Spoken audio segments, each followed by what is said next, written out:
May pagkakataong makabawi si former MMA World Champion Joshua Pasio sa kanyang karibal na si Jared Brooks. Ang teammate naman ni Pasio na si Danny Kingad lalaban din sa isang rematch sa darating na Enero. Ang detalye sa report ni Rafael Bandairel ng PTV Sports. Pagtapos ng mahigit isang taon, magkakaroon ng tsansang mabawi ni Joshua Pasio ang one strawweight belt.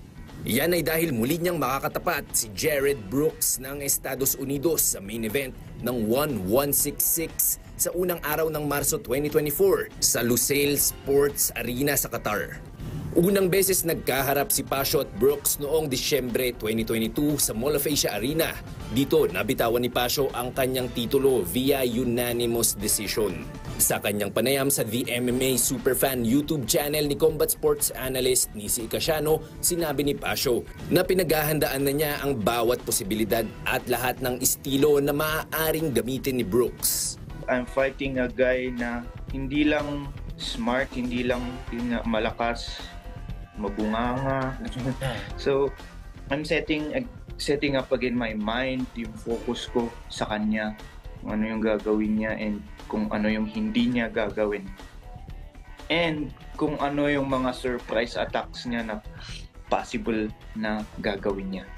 Ito ang unang pagkakataon na magsasagawa ng event ang ONE sa Qatar at ikalawang beses sa gitnang silangan.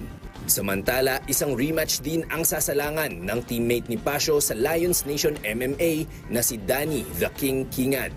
Muling makakaharap ni Kingad si Yuya Wakamatsu sa isang flyweight bout sa pagbabalik ng ONE sa Japan sa Enero 28, 2024. Very excited na ako ulit na bumalik sa cage after a year na wala akong fight, and nakahanda na ako palagi and kita-kits sa kanya sa Japan.